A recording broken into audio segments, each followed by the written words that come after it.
And now, from Greater Sandton and beyond, get ready for the Sandton Times Hour with your host, Alexander. Ladies and gentlemen, everyone in between and beyond, welcome to the Sandton Times Hour. It's edition 231. It's week 8 of 2026, and I'm Alexander Leipner. A very special welcome to you if you're listening for the very first time, as well as those who are part of the Sandton Times Hour Nation in Johannesburg and Pretoria, across South Africa, and anywhere and everywhere else in the world. Listening online or on air, wherever you are, I'm happy to report that all is well in Sandton land. And Vincenzo taking up his position behind the mixing desk for another week.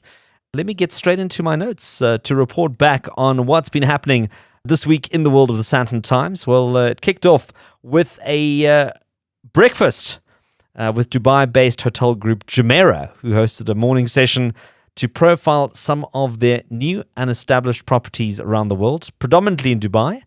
But let me tell you, Vincenzo, some really beautiful hotels they've built. I don't know if you, a lot of people know, if you've never been to Dubai, you would even know this building. It's big. It looks like a sailing ship called the Burj Al Arab. That's part of their portfolio.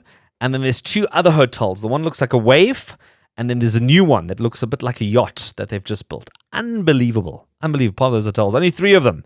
And there's a couple of more that they've got in that portfolio as well. And they had a chance to just give us a bit of insight into some of the incredible amenities that they've got. They've got the Wild Wadi water park in Dubai and some really great attractions. So we're going to be delving into that in a little bit more detail over the coming months to see what that's all about. Then Toyota hosted its State of the Motoring Industry event. It's probably one of the more important events in the motoring calendar. And this provides a perspective of all the new cars that Toyota is bringing to South Africa. And it's a lot. Some of them electric, some of them the old favorites that they've refreshed. And we're going to be putting up some more details up on the websites. And I'm also going to be bringing you some more of those insights on the show as well. So I'm busy working on that in the background. Then Hyde Park Corner hosted a lovely pre-Valentine screening at New Metro. A bit of a sneak peek at a new fragrance that Dolce & Gabbana has brought out titled The One. They've got a campaign with Madonna to promote this particular fragrance. But I must tell you, it's gorgeous. If you like that sort of oud, spicy sandalwood, it's delicious. It's a very, very nice fragrance. And a beautiful evening at Hyde Park Corner. They've got sort of an Asian restaurant in Hyde Park Corner called Cole. They did the catering and some beautiful sushi. Oh, there's something with truffle infused. Oh, it was really good. So it was a nice way to kind of kick off the Valentine's weekend. The Norwegian Cruise Line, they hosted an intimate breakfast to provide an update on all that is happening at sea. So if you're into cruising, Norwegian Cruise Lines, they've got some new ships that they're launching. There's a new one coming up this year in March, Norwegian Luna that they're christening, but then also a new ship, Norwegian Aura, that is coming in 2027. So keep your eyes peeled for that. We're going to be giving you all the latest updates on cruise ships and cruising as we get them. Otherwise, I hope you had a wonderful Valentine's weekend and you got spoilt in one way or another. Well, I'll be spoiling you with some great interviews, starting with a look at a new book that is shining a spotlight on entrepreneurship and entrepreneurs that have made it big in Africa, so stick around for that. Then I'll be taking you down a food memory lane as some iconic takeaway brands will be making their return. Can you guess what it is? Pizza, burgers. Think back to your youth and your childhood. What are those takeaway brands that you remember that have disappeared, but they might be making a return? Stick around for that interview. As always, then I catch up with our regular entertainment commentator to take a look at all the latest entertainment releasing on your screens this week. And finally, I'll get some more details on some of the major construction underway in Sandton Central as residential accommodation explodes in the node. You won't want to miss that. Got a great hour lined up for you, so stick around. And I'd also like to hear from you. So make sure you keep it interactive and get in touch with your questions, comments, and feedback. You can use the email address editor@sandtontimes.co.za. You can connect on social media @Sandton Times or hop onto the exclusive WhatsApp number 084 Sandton 084-726-3866 for your voice notes and text messages. And as always, don't forget to visit the website, sandtontimes.co.za. And if you're not part of our podcast community, be sure to subscribe to the Sandton Times Hour, and you'll always get the show as it becomes available online on Apple, Spotify, Amazon, YouTube, AfriPods, Podcast Party, and so many more. And be sure to like and share. You're listening to the Sandton Times Hour. Jaco Maritz, South African media entrepreneur, speaker, and someone who has been telling Africa's private sector stories. Well, he's the founder and the editor-in-chief of the award-winning How We Made It in Africa, which he launched back in 2010. And Jaco has spent more than a decade documenting the grit, setbacks, and breakthroughs behind some of the continent's most compelling ventures. He's now returned with How We Made It in Africa 2, a new book featuring 15 fresh stories of founders turning bold ideas into thriving businesses across what he calls the world's final business frontier. Officially launched in Singapore and commissioned by the NTUSBF Center for African Studies, the book spans sectors from agriculture and retail to healthcare and fintech, and countries from Rwanda to Nigeria, Egypt, Kenya, Morocco, and of course, South Africa. Jaco Maritz joins us to unpack the insights, the headwinds, and the untapped opportunities shaping entrepreneurship across Africa. And Jaco, it's good to have you on the Sandton Times Hour. Thank you, Alexander. Jaco, you describe Africa as the final business frontier in the world. What makes 2026 a particularly pivotal moment for the continent? When I started How We Made It in Africa in 2010, around that time, there has been a lot of sort of renewed excitement about Africa as a business destination. I think it was best captured by The Economist, which in around about 2000 had a cover saying Africa, the hopeless continent, and round about 2010, 2011, they had a cover that read Africa Rising. So there was a clear shift in sentiment towards the continent. So what happened is then everyone kind of felt like they have to get in, and you saw a lot of South African companies like going into places like Nigeria, etc., many of them to disastrous effects. I think people just painted the entire continent with this one brush and they weren't really sure what they were doing. I think now in 2026, people realize that there are nuances between the various countries in Africa. While some economies offer opportunities and are doing well, like others are not so. But still, even today, 11 of the world's 15 fastest growing economies are in Africa, and it's surely a market that can no longer be ignored. So you've done 15 case studies across the continent for this new book. Are there any common traits that you saw among the founders who actually made it into this book, and obviously also made it in terms of their businesses? Yeah, one I would say is definitely, it sounds a bit unexciting, but definitely perseverance.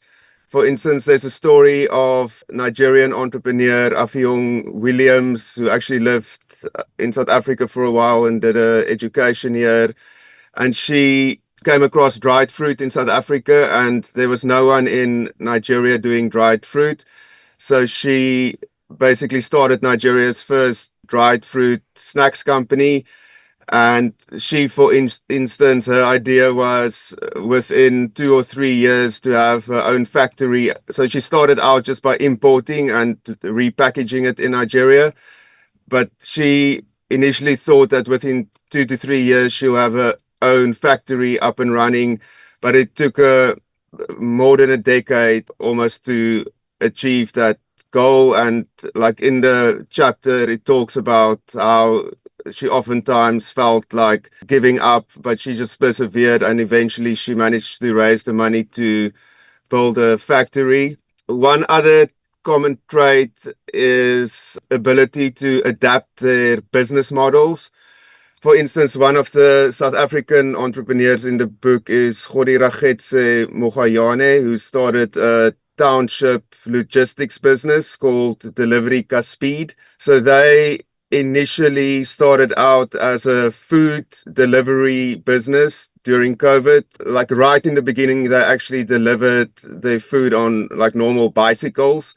So one of their big problems is that they struggle to integrate with the global fast food chains like KFC, etc. So their app couldn't really connect with their systems. someone would place an order for, say, a KFC Streetwise 2, and then his team would go to KFC, like manually place the order like any other customer, like pay for it, and then go to the customer who ordered it and hope that they would pay them for it. But anyway, so that model didn't really work out, and then he pivoted towards a more general logistics business. So at the moment, they do a lot of courier services for e-commerce companies delivering in townships. They deliver for well-known banks. So instead of sort of a food delivery business, it's more commercial logistics service at the moment.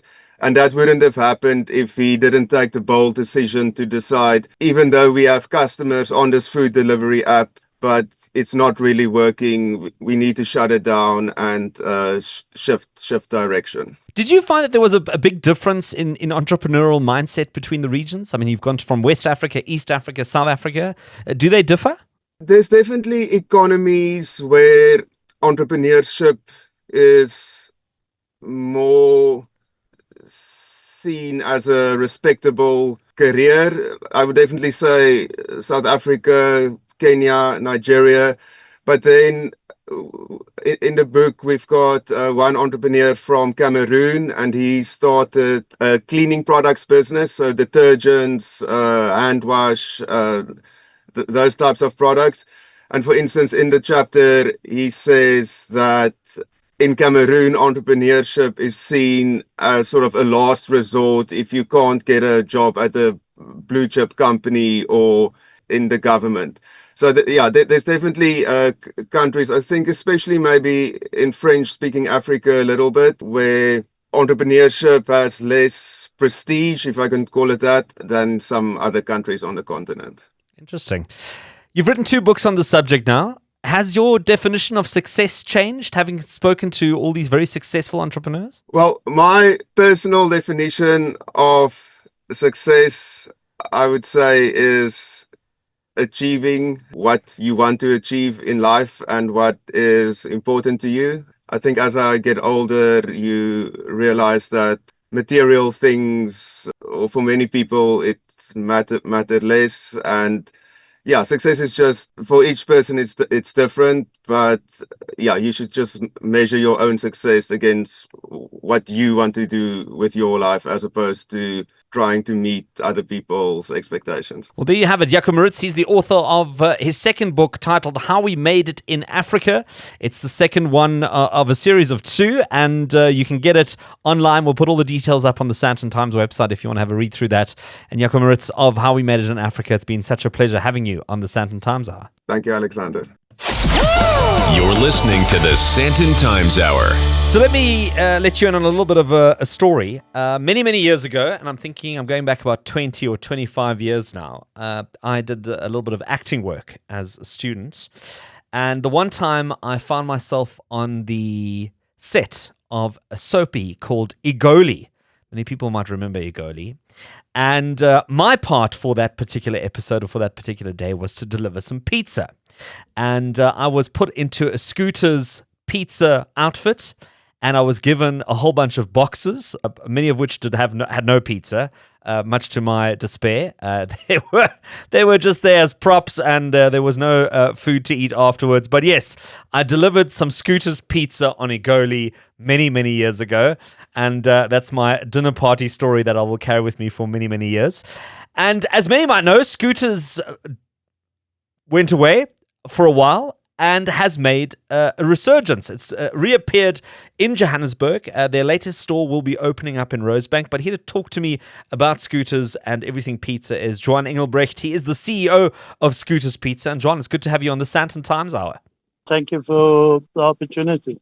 John, firstly, thank you so much for offering me a job on Igoli to deliver some pizza. I think that got me through a bit of a student bar tab back in the days. But John, tell us a little bit more about your journey with Scooters. How did it all start all those years ago?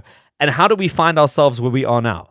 Yeah, in 2002, I returned from Egypt. I was CEO of a furniture group that worked out in North Africa, and I colleague, an old friend of mine in the shop fitting business, said to me that I should get in touch with Scooters. It's a real up-and-coming franchise brand, and it's going to go places. So I contacted Carlo Gonzaga, who at the time was the CEO, and him and his father, Luigi, was the founders in 2000 of Scooters. And at the time, they had 3 stores in Durban and had just moved the head office up to Joburg. And I bought the rights for the Western Cape from them to go and establish the brand there. So my wife and I then relocated to Cape Town to go and start the first 4 stores there. Very interesting journey and come a full circle. In 2016, I approached Taste Holdings. At the time, they got the master license for Domino's Pizza from America. They secured it for Southern Africa, and they decided to rebrand Scooters to Domino's. They had 167 outlets then, gave the franchisees an opportunity to rebrand to Domino's, and 88 stores, if I remember correct, took up the opportunity to become Domino's. And at 2016, I asked Taste Holdings whether I could acquire a trademark of Scooters for them, which they politely refused to do. And then 21, they liquidated the remaining 55 Domino's stores. I attended an online auction for the stores.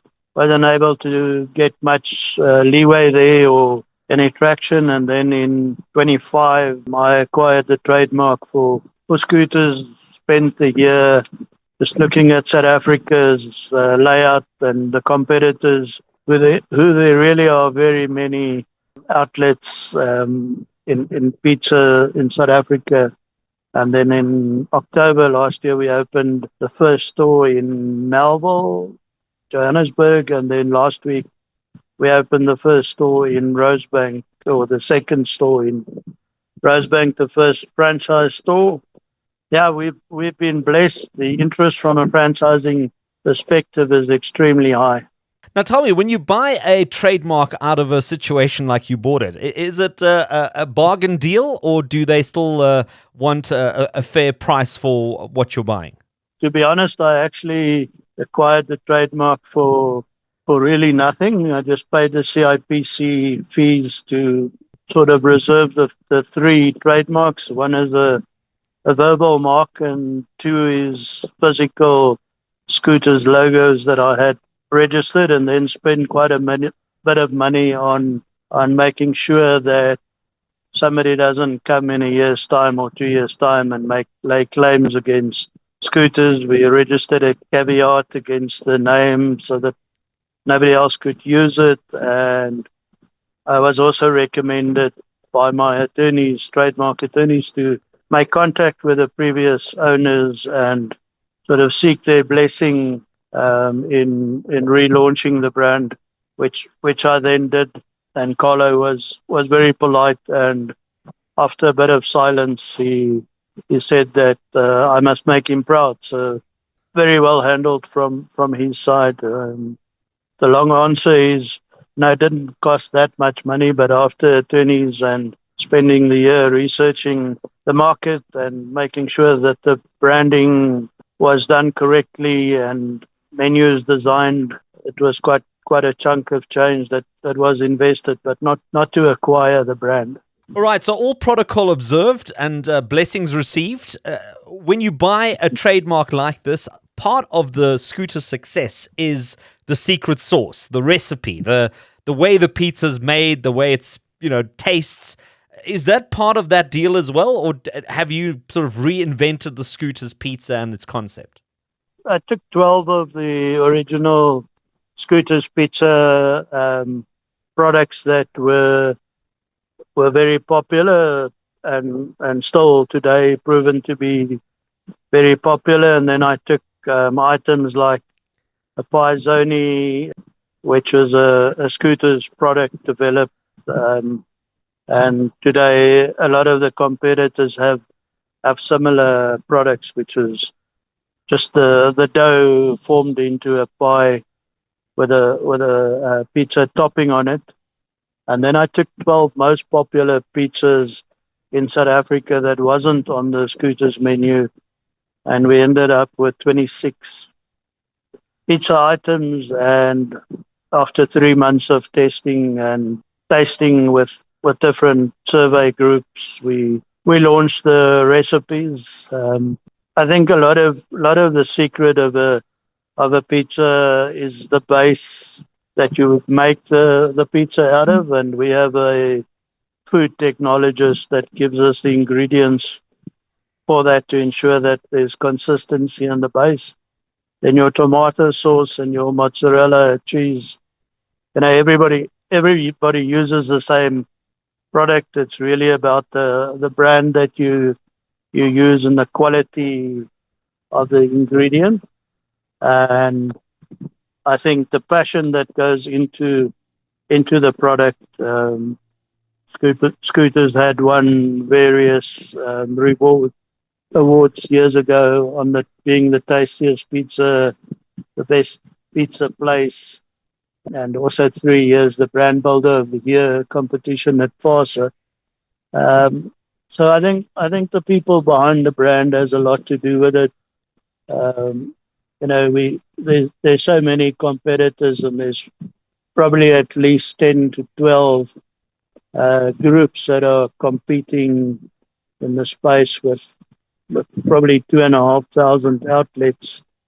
So it's a consistency of product delivery, and then just making sure you use quality product. Well, you've done the analysis and you've mentioned there's a lot of competitors in the market. From your perspective, where do you feel Scooters fits into that ecosystem? What slice of the pizza are you hoping to own in the world of pizza in South Africa? Alexander, that's a very good question. I think firstly we're very humbled by the response. I'm a child of God, and I work very hard at 63 to ensure that I deliver a business model that is unrivaled in South Africa. And I say that with the greatest of respect. But we ask 1.5 million rand for a franchise. Our major opposition companies start at 2.3 and they average at 2.8 to 3 million for a pizza outlet. I've reduced the previous franchise royalties, which was 7 plus 5% to 6 plus 3. So the franchisee saves 3% annually on what it used to be under the previous management, and it is the higher rate is similar what the biggest group in South Africa expects in franchising. And then I don't have a central kitchen, so my franchisees are not forced to buy product through head office, so they save quite a bit of money. There's an argument about, can a franchisee successfully run his store if he doesn't have licensed product? I only expect my franchisees to buy the 3 main ingredients from authorized supplier, but it's not done through head office, and there's no rebates taken on that. So the model is there to support the franchisees and to build a successful franchise model. And to support what I'm saying, Alexander, is we've been very blessed since 22nd, 23rd of October. I've had over 800 franchise inquiries. We're busy with our 9th store signing for this year. So we 6 weeks into the new year, and we've signed 9 franchise stores, and I'm busy with about 15 at least at a serious advanced stage. So I think that's just in support of how people view the model. Our business is extremely well priced in terms of the pizza offering, and then our setup cost is much better than 95% of our competitors. Yeah, I strive to support my franchisees and to give them a business that works. Well, there you have it. Scooters Pizza is back, and keep your eyes open for it if you're in the Melville or Rosebank area. And don't be surprised if you see the logo again. And Juan Engelbrecht, I wish you all the very best on this new adventure. And who knows, maybe I'll make a reappearance on a soap opera delivering pizza in a scooter's outfit. That'll be my commitment to you, should the opportunity present itself. Maybe this time on a motorbike. Yeah, I think we must look at some opportunity when the All Blacks come out later the year, where we can go and do a big pizza delivery, and we include you in that. I'll be there, Juan. Listen, thank you so much, and thanks for making the time to be on the Sandton Times Hour. Thank you very much, and all the best for you and your listeners. You're listening to the Sandton Times Hour. So as we head into the second half of the Sandton Times Hour for this week, my name is Alexander Leipner, and if there's anything that sounded interesting, intriguing, you didn't get all the details, well, make sure to check out the show notes on the website. We try and get those up in good time. Sometimes it takes us a little bit longer. But there you'll find all the things we spoke about this week, and a little bit extra, some links, some breakdowns, phone numbers, website addresses, email addresses, whatever it is that you might be interested in. And also, make sure that you follow the Sandton Times on social media, on our social media accounts. It's at Sandton Times or /Sandton Times on your favorite social media platform. And then also use the WhatsApp line 084 Sandton. That's 084 726 3866. And you can send through your voice notes, text messages, and more on there. It's time to connect with Tat Wolfen, our regular entertainment commentator. And Tat, we've got another full platter of entertainment to chat about this week. We certainly do. I think we're going to have to compress about 3 hours worth. So something that you'd like to kick off with? Well, let me go through a couple of quick one-liners. So on the streaming front on Netflix, Night Agent Season 3 is kicking off on the 19th of February. So if you enjoyed the first two seasons of Night Agent, which was a very sort of thriller action drama series, very well put together. Season 3 is kicking off. Sometimes I find that these things start to taper after like season 3 and season 4, and the initial season is like brilliant, and then they commission a second season and they manage to keep it alive, and then sometimes these things taper off. We'll see if season 3 makes it, but that's it for now.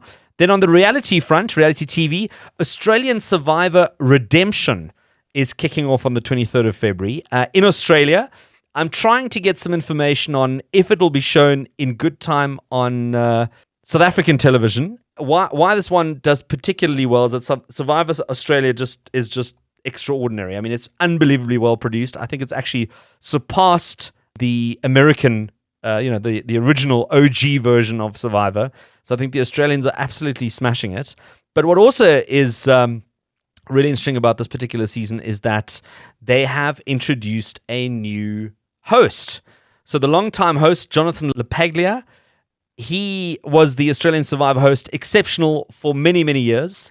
And then towards the end of last year, there was a big announcement to say, well, hang on a second, he's no longer going to be the host. We've taken him off, and he's actually going to be replaced by a former Australian Survivor competitor who's been on the show, I think about 2 or 3 times, but he's made a return, David Gannett, and it was a big surprise. I mean, when Jonathan got taken off the show and David got put in, a lot of people were disappointed, skeptical, worried. But anyway, we'll see if it makes its way to South African screens. It's a big favorite with Survivor viewers. So just a quick update on that. But talking about something that has survived decades is Disneyland. And there's a new documentary out as well on that. You took my segue away, Alex. I was going to say, talking about surviving, but this theme park has not only survived since 1955, but it's thrived and it's spawned the whole concept of theme parks. And that's, of course, Disneyland. Now, when Walt Disney was busy creating the concept, Californians were quite skeptical. They were saying, like, who on earth is going to want to drive so far out of LA to visit this place, which is in the middle of Orange Farming County in Anaheim? Well, guess what? Today, Anaheim is a whole business node of its own, and more foreign tourists visit Anaheim than visit LA itself. So there it is again, that visionary Walt Disney showing people the way. And while they were building Disneyland, he assembled a team of filmmakers and photographers to document this whole process. And this documentary called Disneyland Handcrafted is now available for free on YouTube, and it's even available in 4K. So if you have a 4K TV set, you can see it with eye-blinding sharpness. If you don't, you can still watch the documentary. And it's incredible, because, the same way when Walt Disney was busy making Snow White, people were scoffing at him and they called it Disney's folly, because they said, who is going to want to watch a feature-length cartoon? And guess what? When Snow White opened, people were entirely blown over. And the same happened with Disneyland. So I think it's an incredible piece of showbiz history, and it's changed the whole concept of fairgrounds, because before Disneyland there were just amusement parks, but now they tend to be built around themes. And another little interesting thing I'd like to tell you about this is that this documentary, Disneyland Handcrafted, was directed by Leslie Iwerks, who is the granddaughter of the legendary Disney animator and special effects craftsman Ub Iwerks. So it's being kind of kept in the family, which gives me, as a Disney file, it gives me goosebumps. And amazingly enough, the last big Disneyland project that was announced of late last year is Disneyland Abu Dhabi, which is currently under construction. It's the 7th Disneyland resort being built globally, the first in the Middle East. It's slated to be finished by 2030. But having met with the team at Abu Dhabi Tourism, they believe it might be done a bit sooner, because that's just how, the Middle East operates. They just work at a different speed to all of us. And isn't it incredible? The theme park that was destined to fail, in inverted commas, has spawned clones all around the globe. And one of them also, I think, was probably one of the first, outside of the United States, was Disneyland Paris, which has now announced that they are opening the world of Frozen in March this year. Frozen obviously being a massive hit for Disney, and they've now committed an entire section of the park to that. So that's opening up in March. If you're heading to Europe, you might want to go check that out. And then finally, Tat, Baz Luhrmann's new epic Elvis Presley in Concert is also coming out on the 20th of February, exclusively in IMAX cinemas for 1 week only from the 20th of February. Yeah, so if you want to see it, you need to move. You can't do this thing of like, oh, well, maybe we'll go next week, because it's only going to be showing for 1 week in IMAX. It features a whole lot of footage of Elvis that's never been seen before.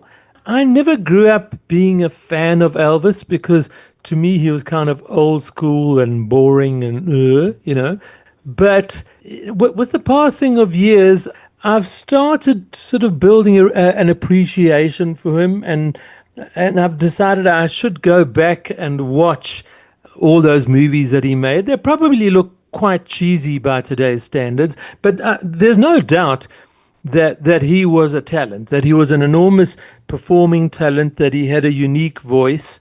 And do you remember the recent Elvis movie that was... when was it released? 3 years ago or something? Yeah, about his life. Which was out there. Yeah, which was also well worth a squiz. But yeah, Elvis in IMAX should be fun. Tat, if I hear you correctly, what you're saying is if you want to go and see this in IMAX, a little less conversation, a little more action. You can't be faulted, Alex. You can't. Well, Tat, it's good to catch up on all things entertainment with you every single week, and we're going to do this again next week, Monday. And we both did this without trying to pull off an Elvis imitation. How's that for a feat? Well, it shows great restraint on both our parts. Catch you next week. You're listening to the Sandton Times Hour. All right, there's quite a bit of development happening in Sandton, and I haven't seen many construction sites over quite some time, and suddenly I see a lot of development happening. We're seeing retrofitting of offices, we see a couple of cranes going up, and then also, if you remember the City Lodge on corner Grayston and Catherine Street, well, there seems to be quite a bit of activity. So I thought, well, let's find out a little bit more. And I managed to get hold of Justin Blend. He is a director with Africrest Properties, the company behind some of these developments. And Justin, it's good to have you on the Sandton Times Hour. Awesome. Great to be here. So Justin, talk us through Africrest Properties. Tell us about your business. How does it work? Africrest specializes in creating resort-style living for young professionals.